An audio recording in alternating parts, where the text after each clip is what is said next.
Hemos invitado al profesor Osvaldo Arrañaga. Osvaldo es el director de la, ya no tan reciente, pero dentro de la universidad es relativamente nueva, Escuela de Gobierno. La Escuela de Gobierno es una unidad académica que está liderada o que es compuesta por 5 facultades distintas y con una serie de profesores que están vinculados a esas facultades y también a la Escuela de Gobierno. Osvaldo es economista de la Universidad de Pensilvania y nos va a hablar entonces hoy día de desigualdad. Muchas gracias. Muchas gracias. Muchas gracias al equipo de sustentabilidad por la invitación. Muchas gracias a ustedes por la asistencia. Vamos a hablar en la próxima media hora o algo así sobre desigualdad. Desigualdad es un concepto amplio, entonces vamos a focalizarlo en desigualdad socioeconómica, que es la desigualdad más conocida entre grupos sociales, entre la clase alta, la clase media, ricos, pobres, etc. Parte muy importante de lo que yo voy a hablar está basado en este libro, Desiguales, un libro que fue escrito por un equipo interdisciplinario, economistas, sociólogos, cientistas políticos, que a mí me tocó dirigir cuando estaba en mi antiguo trabajo en el Programa de Naciones Unidas para el Desarrollo. Y partir diciendo de que cuando uno habla de desigualdad socioeconómica, se refiere a desigualdad en recursos. ¿Qué tipo de recursos? Primero, ingreso y riqueza, ¿verdad? Ingreso, lo que las personas captan en términos monetarios por su trabajo, por su aporte. Riqueza es la acumulación en el tiempo de activos. Y básicamente ambos dan capacidad de compra de bienes y servicios que son el sustento de la vida material. También importa mucho la ocupación, no solamente como una fuente de ingresos, sino en sí misma como una actividad importante que nos consume un tiempo fuerte de la vida, que tiene además asociado prestigio o falta de prestigio, tiene asociado calidad del empleo y otras más. Y educación, conocimiento, capacidad para vivir, insertarse bien o no en la sociedad, en la economía, en el país, ¿verdad? Estos 3 indicadores son los clásicos de lo que se llaman recursos socioeconómicos: ingresos, ocupación y educación. Y podríamos seguir adicionando otras más. Por ejemplo, cargos jerárquicos, ¿eh? Las personas que ocupan alguna posición de poder, alcalde o un gerente de una empresa, o un decano de una facultad de la universidad, o un directivo público, ¿verdad? Son personas que transitoriamente están a cargo de un cargo jerárquico y eso es un poder legítimo que se ejerce en la organización. Finalmente, salud, ¿verdad? Esencial para la buena vida, para que el otro funcione, también un gran recurso socioeconómico. Y podríamos seguir, pero con esos 5 yo creo que tenemos lo principal y tenemos la idea de qué son los recursos socioeconómicos y por qué las desigualdades entre esos recursos importan. Partamos caracterizando a Chile en términos de cuán y cómo es desigual.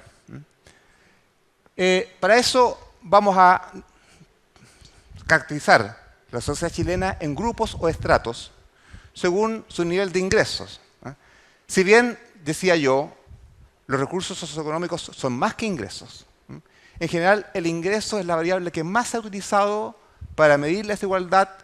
Tenemos mediciones para Chile, tenemos mediciones comparadas en el tiempo, tenemos mediciones internacionales, de manera que vamos a estar usando bastante el ingreso para caracterizar la desigualdad, sin olvidar que el concepto es más amplio. Entonces, básicamente, hay hoy día en Chile más o menos un 15% de la población es pobre. Aquí, estas son medidas, 15% digo yo, y otras más, en la cual no hay consenso absoluto entre los expertos. De manera que no lo tomen tan al pie de la letra, sino básicamente como ilustraciones de estratos sociales. Pobreza en Chile son hogares cuyo nivel de ingreso del hogar está allí entre menos de 300.000 pesos al mes. Hoy día 15%. Después tenemos un grupo de vulnerabilidad. Personas que salieron de la pobreza en los últimos años, pero aún no tienen un nivel económico suficiente como para vivir tranquilos en términos, digamos, económicos. Por eso se llaman vulnerables en términos económicos. Su nivel de ingreso mensual hogar en promedio, para un hogar tipo, entre 300 y 700.000 pesos. 30% de la población. Después está la clase media, o el estrato medio, si ustedes prefieren. 25% de la población ganan 700.000 pesos, 1.300.000 al mes, el hogar, todos los ingresos sumados. Seguimos escalando hacia arriba. Tenemos la clase media alta, 20% de la población, y ya estamos hablando de ingresos mensuales del hogar entre 1.300.000 y 3 millones de pesos, para irnos al grupo de altos ingresos. Son un grupo que gana entre 3 millones y más o menos 8 millones al mes. Y digo más o menos porque las cifras para esos grupos ya más altos de ingresos comienzan a ser bastante más precarias, puesto que no tenemos buena fuente de información en encuestas para ellos. Pero más o menos ese grupo comprende el 9% de la población, altos ingresos. Estamos hablando de entre 3 y 8 millones. Y finalmente tenemos al 1%. El gráfico no aguantó más información ahí, que es, ¿verdad?, donde se concentra la riqueza. Un grupo cuyos ingresos parten más o menos en 8 millones y pueden ir a 10, a 15, a 20, todo lo que ustedes quieren hacia arriba. El 1% más alto. A grosso modo, esa es la sociedad chilena actual en términos de estratos de ingresos.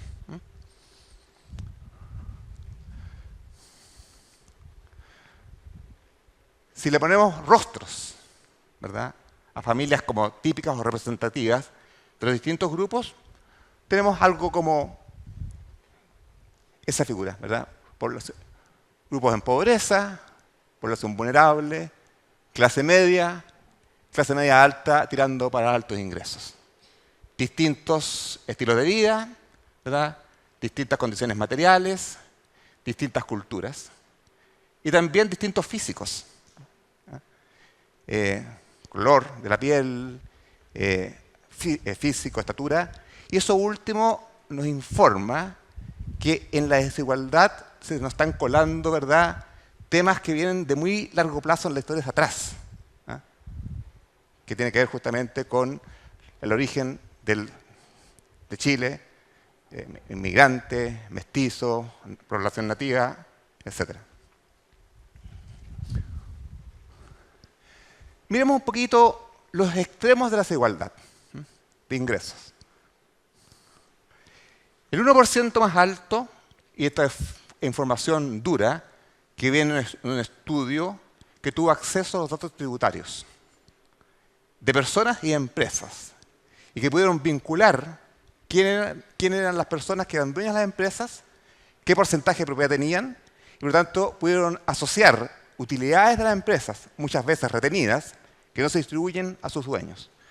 Este es el estudio más completo que hay al respecto, y el resultado dice el 1% de mayores ingresos más o menos tiene o concentra 1/3 del total del ingreso que se produce en el país cada año. Este es ingreso devengado, que significa que incluye las utilidades no distribuidas en las empresas, es decir, personas que son dueñas de empresas o que tienen parte de la propiedad y que tienen al final una utilidad que podrían retirarla, pero como en general ya tienen suficientes ingresos para vivir, la dejan adentro, la invierten. Pero es ingresos que se producen en el año y que tienen dueño. Entonces, cuando uno hace ese ajuste, tiene esa cifra. Y si uno se va al 0,1% más rico, 20% del ingreso lo tienen ellos, pero el 90% de esos ingresos son utilidades no distribuidas. Y por eso es tan importante la discusión tributaria que hay hoy día, que tiene mucho que ver con si se grava o no se grava a ese tipo de utilidades. Toma el tema de la integración, el tema del food. Estamos hablando de un tema tributario que tiene que ver con esos ingresos más al tope. disculpe. Eso es lo que de eso estaba hablando. 1%, un tercio del ingreso, 0,1%, 20% del ingreso, incluyendo utilidades no distribuidas. Si nos vamos a la otra parte de la distribución, en Chile hoy día tenemos aproximadamente 1.700.000 jubilados que en promedio ganan 250.000 pesos al mes. Hay otro millón de adultos mayores que tienen pensión no contributiva, sino tienen una pensión básica solidaria por 105.000 pesos. La mitad de los trabajadores asalariados que trabajan al menos 30 horas a la semana ganan en Chile hoy día a lo más 375.000 pesos líquidos mensual. ¿Ya? La mitad. Estamos hablando de 2 millones y medio de personas. Cuando hablamos de distribución, siempre hagan una distinción entre el ingreso promedio y esta es la mediana. La mediana de ingreso es aquella que separa a la población 50% por debajo, 50% por arriba. El salario promedio en Chile es más alto que eso, deben ser 600.000 pesos, pero cuando hablamos de distribuciones que son desiguales, en general el promedio es un mal indicador de lo que pasa a nivel de la población. La mediana es mucho más representativo de la información que uno quiere transmitir. Ahora, uno dice, pucha, 1.700.000 jubilados con 250.000 pesos, otro millón con 105.000 pesos al mes, 2 millones de asalariados con bajo sueldo. ¿Por qué no hay más pobreza en Chile? ¿Por qué no hay una pobreza masiva para este tipo de salarios o ingresos? Y la respuesta es que la pobreza se mide por el total de los ingresos que tiene el hogar y la mayor parte de los hogares tiene más de un perceptor de ingresos. Por tanto, a nivel del hogar, la suma hace que estos bajos niveles de pensiones y remuneraciones no se traduzcan en una sociedad, en una situación masiva de bajo o de pobreza.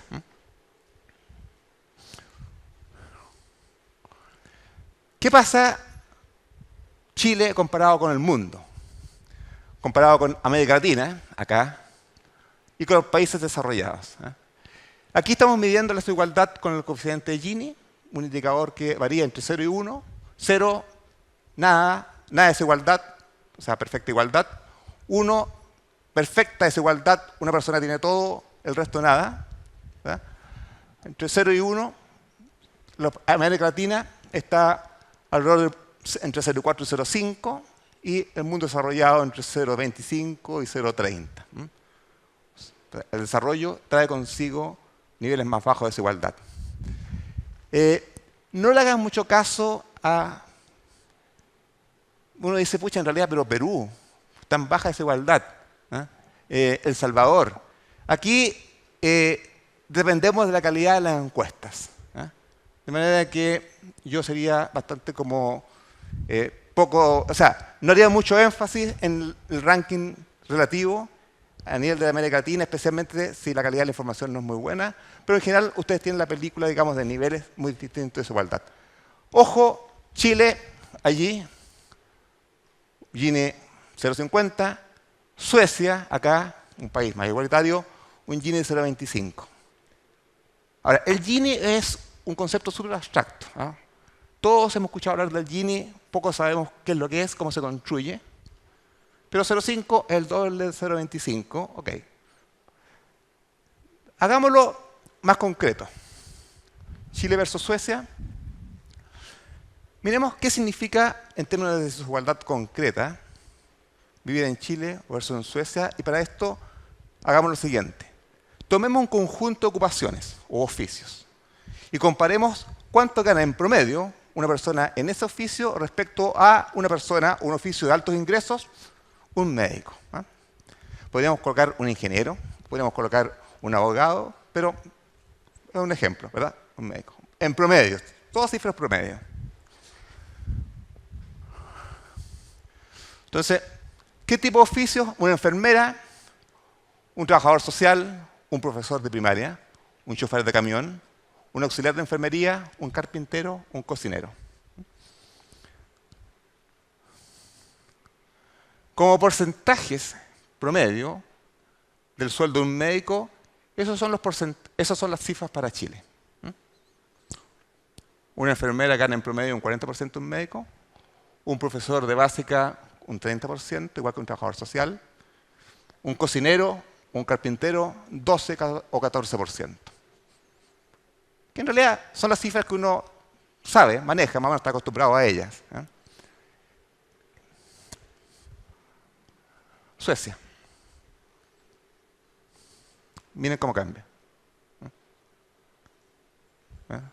Allí uno tiene en concreto, ¿verdad?, qué significa vivir en un país menos desigual en términos, digamos, de que las diferencias de remuneraciones existen, pero son bastante más atenuadas que en un país más desigual, ¿verdad?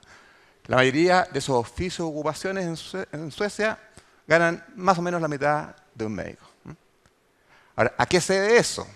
Hay temas de mercado, por ejemplo, en los países desarrollados, este tipo, digamos, de ocupaciones tienden a ser efectuadas por menos personas o por personas que tienen mucha más calificación al respecto. Pero también hay temas que son institucionales. Tienen que ver cómo se negocian las remuneraciones, tienen que ver cuáles son las normas culturales respecto a cómo se fijan los salarios. Es decir, existen distintos factores económicos y no económicos que están detrás de estas diferencias. Miremos ahora, sabemos que Chile es un país desigual, está bien. La pregunta es, ¿qué pasa en el tiempo? ¿Vamos para arriba? ¿Vamos para abajo? ¿Estamos igual? Este gráfico muestra la evolución de la desigualdad medida por el Gini, ahora estamos viendo un porcentaje de 0 a 100%, del año 90 a la fecha. Y el gráfico es bastante claro en decir de que a partir del 2000-2003 la desigualdad de ingresos en Chile comenzó a caer, que es una buena noticia. Año 2017, última medición que tenemos de la CACEN, tiene un blip hacia arriba. Veamos qué pasa cuando tengamos las próximas cifras ahora en 2019. Ahora, ojo con los gráficos, ¿verdad? La escala en la cual uno está midiendo tiene mucho que ver con cuánta variación está mirando.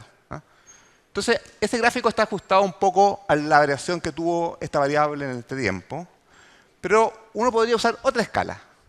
Es decir, en vez de, podría colocar, miramos la escala respecto a cuánta desigualdad hay entre países desiguales y no desiguales, y el gráfico se transforma en esto. Fíjense que el eje de las Y, donde está el coeficiente de Gini, estoy usando como punto de base 25%, que es más o menos el nivel de desigualdad que existe en los países de Europa menos desiguales. Entonces, mirado así, ¿verdad? Uno dice, claro, en Chile ha caído la desigualdad, es cierto, pero estamos aún muy lejos, ¿verdad?, de alcanzar niveles de países más igualitarios. Y el último gráfico de números es decir, la desigualdad es un problema, la desigualdad importa y mucho, pero no todo es desigualdad. También importa el nivel de recursos. Y para eso vamos a hacer lo siguiente. Vamos a tomar un conjunto grande de países, más de 100, y vamos a identificarlo en ese gráfico por nivel de desigualdad. Aquí el Gini nuevamente. Y aquí por nivel de recursos medido por el nivel de ingreso per cápita, ajustado por poder de compra. Y estas líneas separan a los países en dos mitades. Los que están por abajo del 50%, o sea, la mitad de abajo y la mitad de arriba en el indicador respectivo. ¿Ya?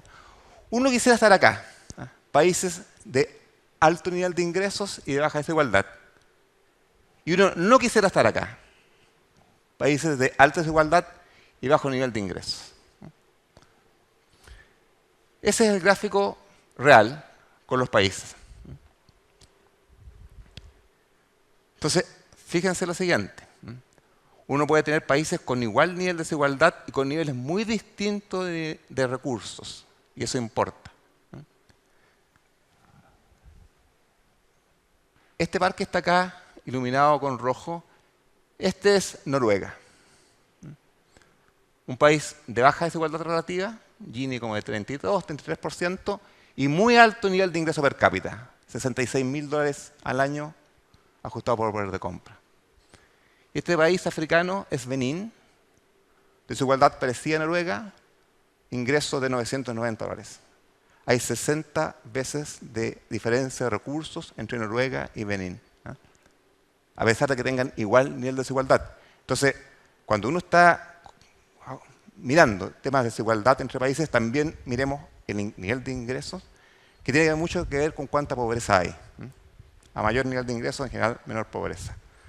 ¿Dónde está Chile? Ahí.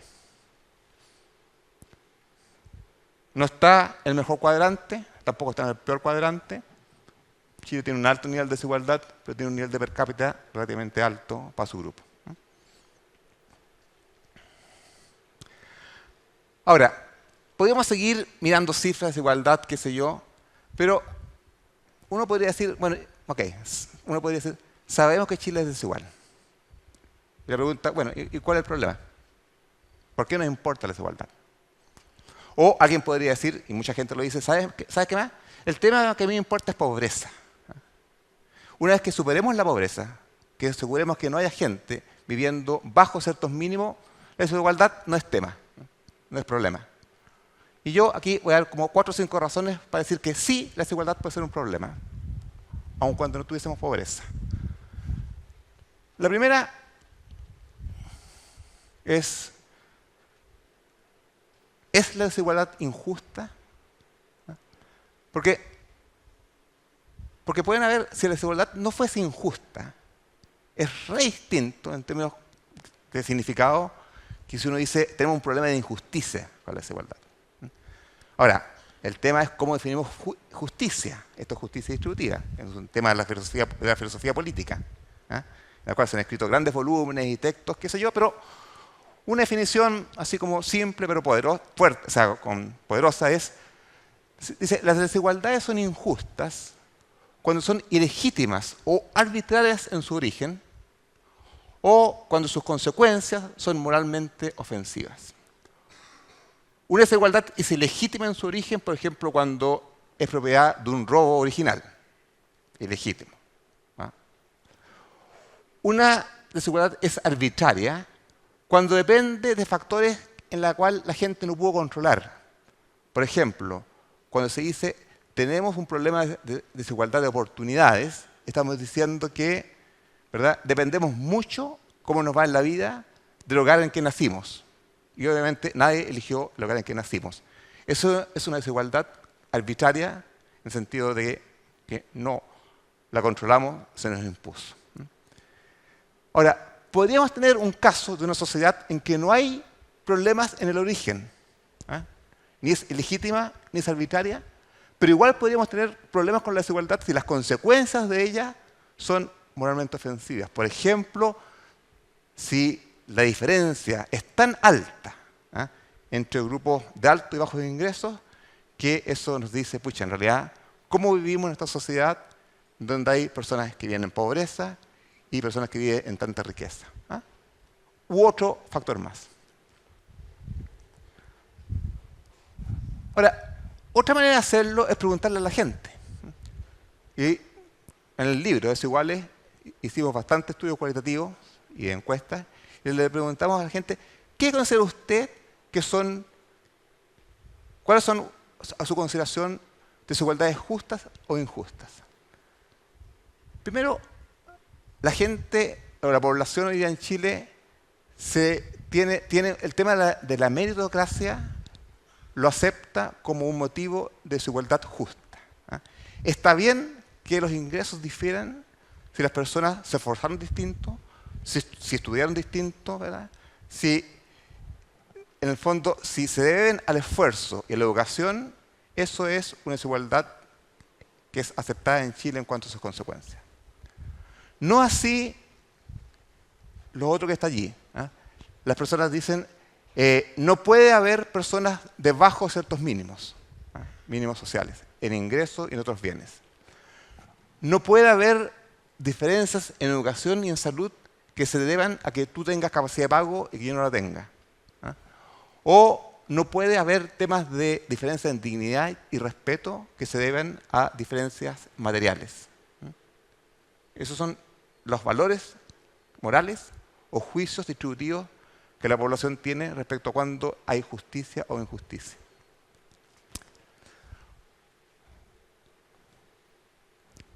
Otro problema con la desigualdad es la segregación. Porque podríamos nosotros diferir en niveles de renta, en niveles de ocupación, en niveles de educación, pero vivir todos integrados. Pero la verdad de las cosas es que no pasa eso. La verdad de las cosas es que por distintos tipos de motivos, ¿verdad?, los grupos sociales tienden a juntarse según su nivel socioeconómico. Y si uno ve un mapa de Santiago y lo mapea manzana a manzana, estos son datos micro del censo, por nivel socioeconómico de los hogares, resulta algo como eso, que la ciudad está segmentada en colores y aquí los colores representan grupos sociales. Los verdes, grupo más alto, el rojo, el grupo más bajo, y entre medio, grupos vulnerables, clases medias, etc.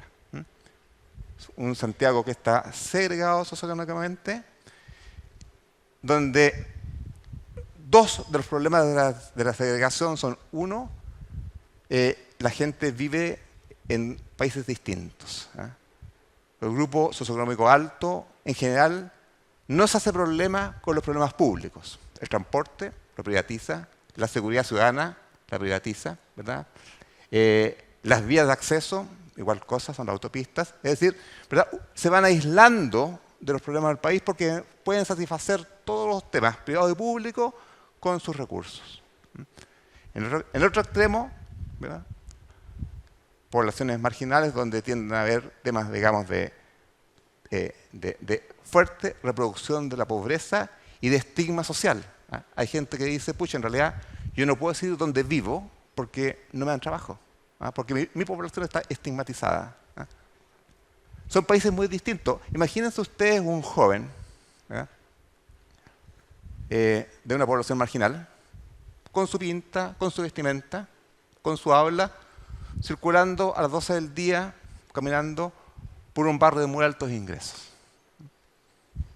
No pasaría mucho rato en que la persona es identificada y va a ser de una u otra manera controlada, interrogada o qué sé yo. O al revés, imagínense ahora un joven de altos recursos, a las 12 del día, con su pinta, con su vestimenta, con su físico, circulando por una población marginal.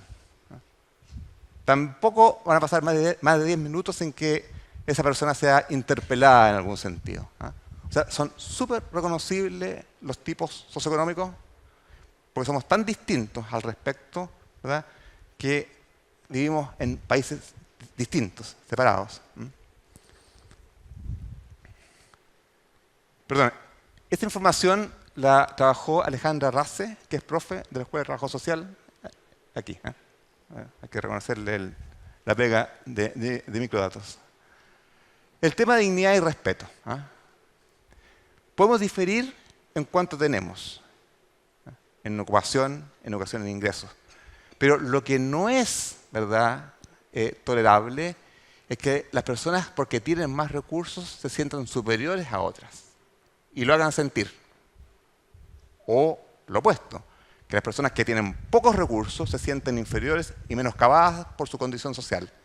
Esas son diferencias entre trato y dignidad, que es un problema de la desigualdad más allá, digamos, de que tengamos diferencias de ingresos. Una cifra textual, ¿ya?, en las entrevistas que hicimos en el libro, un trabajador nos decía, uno no tiene que aguantar que nadie te ponga la mano encima ni el brazo, que nadie te apunte con el dedo si tú eres una persona humilde, trabajadora. No tiene por qué pasarte a llevar. Independientemente que andes con un zapato de 10 lucas y el otro ande con un zapato de 100, independientes somos iguales. Dignidad y respeto. Después tenemos el tema de la reproducción de la desigualdad. Porque no es cosa que hoy día nosotros difiramos en ingresos o en ocupación, sino que eso tiene consecuencias intergeneracionales. La forma de ver esto, nosotros estamos tratando en la investigación de ver cómo podríamos reflejar este hecho, que sabíamos que existía, pero teníamos que demostrarlo. Y dijimos, pucha, usemos los apellidos. Veamos si los apellidos, ¿verdad?, nos dan información de esto de la reproducción de la desigualdad en el tiempo. Y Y para eso necesitamos una base de datos que tuviese como representatividad censal de los apellidos para poder hacer inferencia al respecto. Y por casualidad, buscando en la internet, nos encontramos con toda la base del padrón electoral, 8 millones de personas, con nombres, apellidos, edad, sexo, profesión u ocupación. Y lo que hicimos fue lo siguiente. Dijimos, ¿cuáles son las ocupaciones de más prestigio, de más ingresos? Nuevamente, médicos, ingenieros, abogados. Entonces dijimos, contemos qué porcentaje de toda la población que tiene un mismo apellido está representada en esas 3 profesiones de prestigio. Mientras más alto el porcentaje, uno dice, bueno, tiene mejores condiciones socioeconómicas. Y después veamos los apellidos, si es que no dan información. Y resultó eso. A la izquierda de ustedes están los apellidos donde hay mayor porcentaje al interior de cada cual de médicos, ingenieros, abogados, ¿verdad? Y al lado acá, el otro extremo, donde había 0 profesional de ese estilo, de ese tipo. Si uno ve los apellidos, dice Mate, Aristía, Werner, Schmidt, Delano, hasta Buruaga, Echeverry, Richards, Segers, Campbell, Paltra, Otero, etc. O sea, son apellidos que uno asocia a lo que se llama la antigua aristocracia vasco-castellana, cuya fortuna viene de la colonia, o son apellidos de los inmigrantes italianos, franceses, belgas, alemanes, que llegaron el siglo XIX y que muchos de ellos se enriquecieron, ¿verdad? Ahí uno ve cómo se reproduce la desigualdad en el tiempo.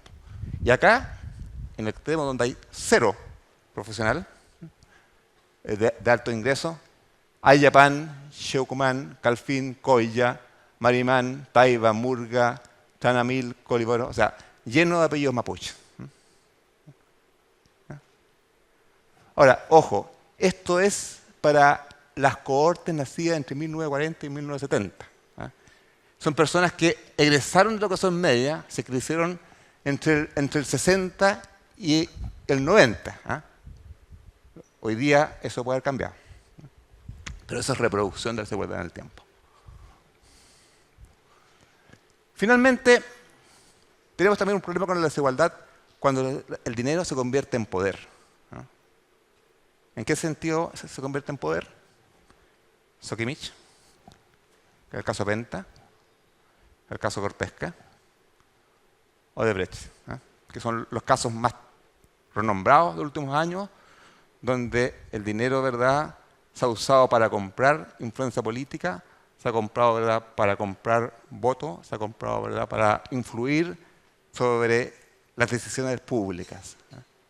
Otro problema que tenemos con la desigualdad, cuando el dinero compra lo que no debe.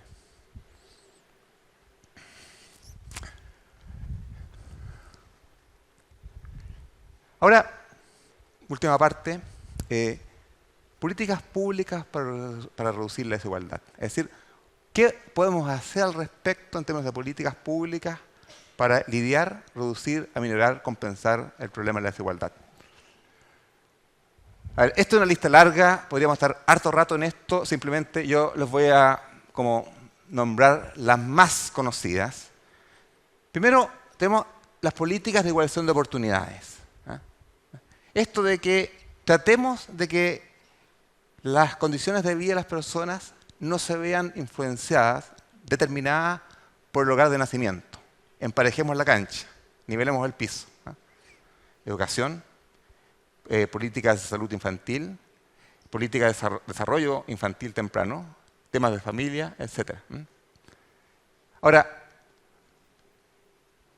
ese tipo de políticas que son muy populares, digamos, en términos, digamos, de sus posibilidades de éxito, la verdad de las cosas es que cuando uno tiene un país tan desigual como Chile, son bien limitadas en cuanto pueden hacer. Porque mientras más desigual sean las familias en sí, en realidad no hay política de distribución de oportunidades que sea capaz de cerrar esa brecha. Ahora, importan, sí, hay que hacerlas, sí, son si ustedes quieren, necesarias, pero no suficientes. O sea, no podemos descansar solamente en esas políticas si queremos reducir la desigualdad. Después tenemos transferencias monetarias. Todos los países, de una manera, transfieren recursos monetarios a los segmentos más pobres, y es típicamente una política redistributiva que se usa aquí y en otras partes.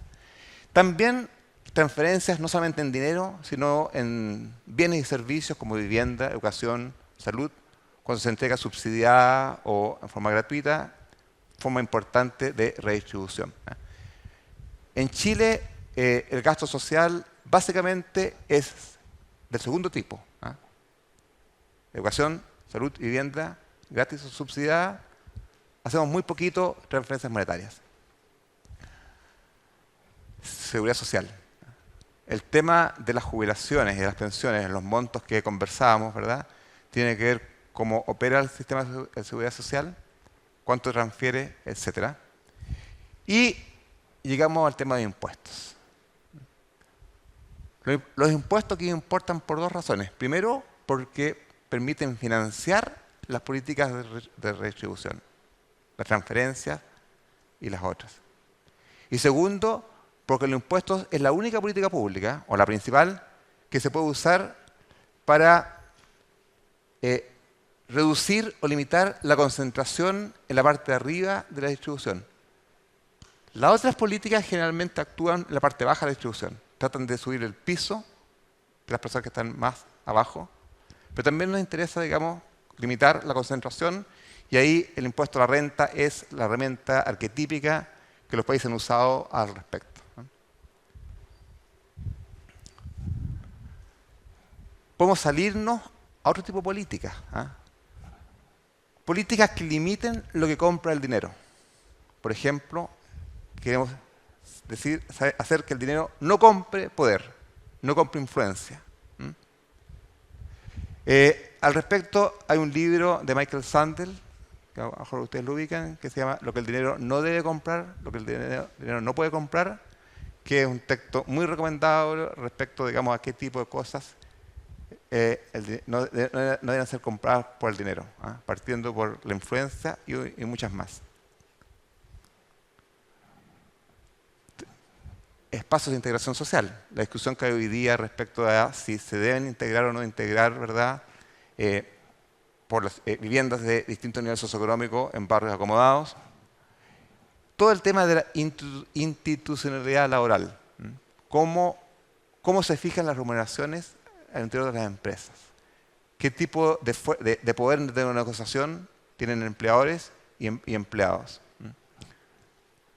Bueno, y podríamos seguir, pero la lista más o menos les da una idea de que la política pública tiene potencialmente muchos instrumentos que puede utilizar para reducir la desigualdad. Pero hay dificultades, hay problemas. Me salté aquí uno. La primera es que, y en rojo, no siempre sabemos los efectos que tiene la política pública. O sea, no es que digamos, hacemos tal política pública y el efecto es este. Muchas veces hay efectos no esperados. Ejemplo histórico tradicional, típico, Estados Unidos, década del 50, problema importante de pobreza asociado a madres solteras. ¿Qué hizo la política pública? Dijo, hagamos una transferencia en dinero a madres solteras justamente para aliviar esa condición, para permitirles, digamos, que puedan, ¿verdad?, vivir razonablemente bien en su situación de tener un hijo y, por tanto, no poder trabajar o tener dificultades. ¿Qué pasó después? Explotó en las décadas el porcentaje de mujeres que eran madres solteras. El subsidio era tan bueno, ¿verdad?, que permitió vivir así e incentivó a muchas otras personas a estar en esa situación. Eso se llama una trampa pobreza. Cuando la política pública, sin esperarlo, produce un efecto contrario al que quería. Después, tenemos todos estos instrumentos de política pública, claro, sirven para reducir la desigualdad, pero también sirven para muchas otras cosas. Típicamente, si ustedes siguen la discusión tributaria, hay dos tipos de personas. Dicen, subamos los impuestos a la renta porque eso va a permitir reducir la desigualdad. Y otros dicen, no, porque si subimos los impuestos a la renta vamos a tener un tema de que va a caer el ahorro y la inversión, porque quienes ahorran e invierten son las personas de altos ingresos. ¿Verdad? Distribución, crecimiento, dos fines, tenemos que elegir si el instrumento va para allá o va para acá, pero no siempre es unidireccional. Y finalmente, lo que se llama el tema de la economía política y la política pública. Es decir, la política pública no se define, no la definen los técnicos, no la define el ministro. La política pública la definen y la determinan muchos actores sociales. El hecho de que suban o no suban los impuestos, ¿verdad?, es un terreno de disputa distributiva. Y los grupos que tengan más poder, en general, tienen influencia sobre qué tipo de política pública se hace o no se hace. La economía política, la política pública. Bueno, podríamos seguir hablando bastante más. Yo aquí les dejo literatura. Este texto ustedes lo pueden bajar entero o por capítulos en ese... pero el texto completo. en ese link. Y eso es. Muchas gracias.